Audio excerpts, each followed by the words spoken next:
Good evening, True Life Church. Welcome to where I spend most of my days. We don't do corona testing, but we do molecular disease testing, primarily genetic diseases. So I thought it'd be a good idea, in talking with Chris and a few others, to just put out a quick video related to coronavirus. There's been a lot of different questions, and there's been some things that I found useful, some things that have come up in conversations that might be beneficial for others. So what I want to do is just take a couple minutes to chat about that and then encourage everybody. So first and foremost, why are we on lockdown?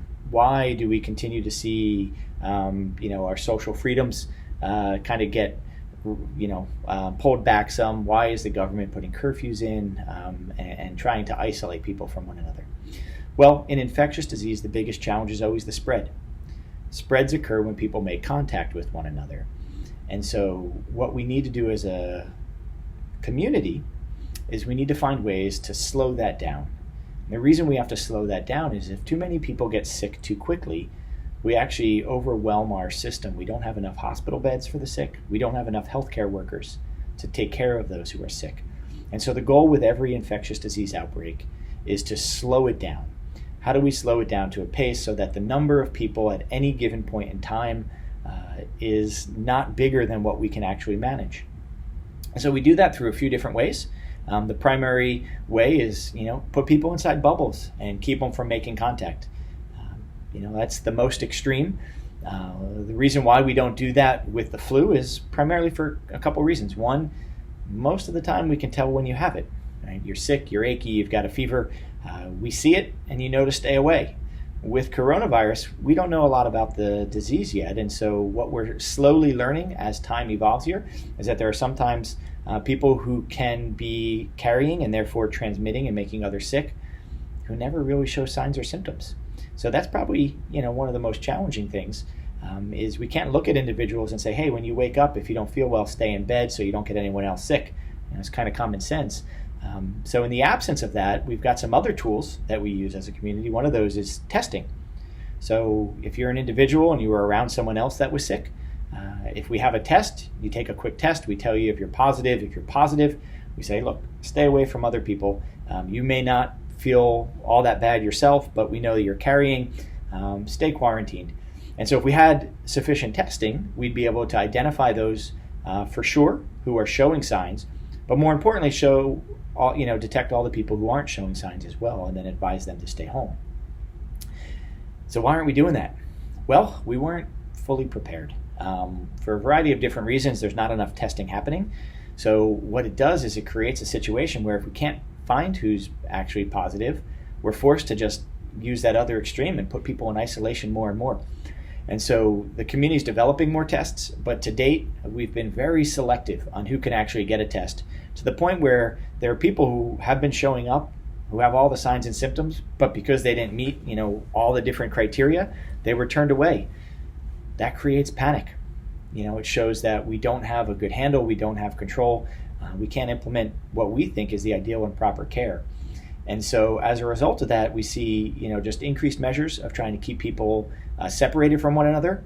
And again, it's going back to that primitive, disease control mechanism.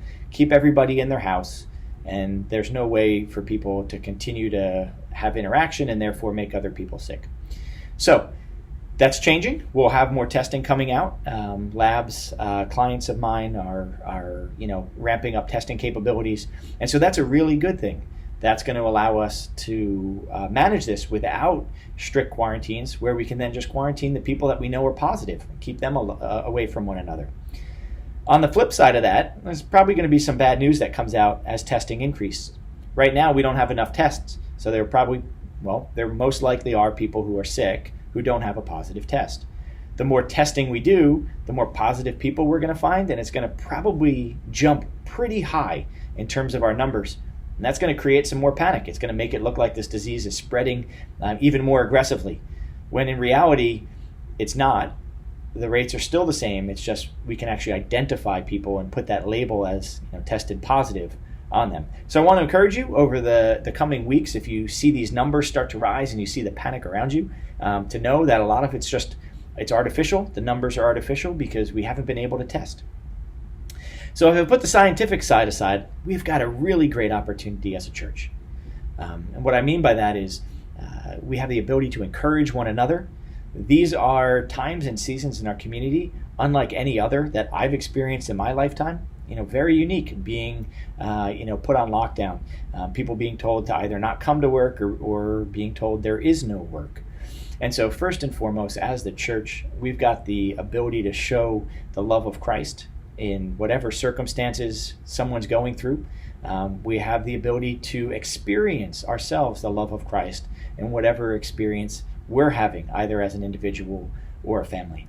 So I want to encourage us that when times are tough, to remember that the God we worship is the same God we worshiped in November before there was a disease, the same God we can worship now, and the same God who's going to be there when this whole thing ends up resolving itself. And so while it seems challenging, while it seems scary, I want to encourage us. We've got a really, really big God.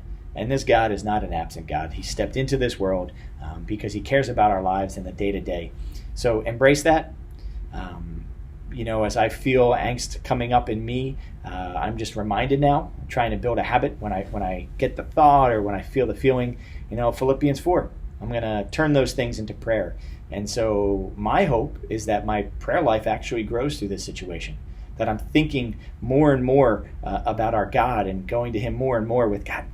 That thought, I need to remember that you're in control of those thoughts.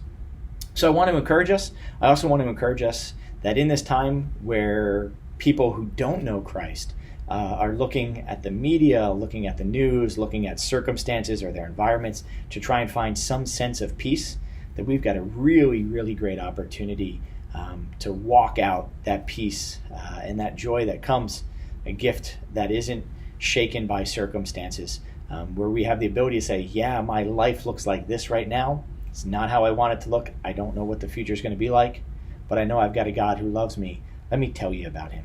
So church, I want to encourage you. This is a unique season, and God can do really awesome and amazing things through circumstances like these.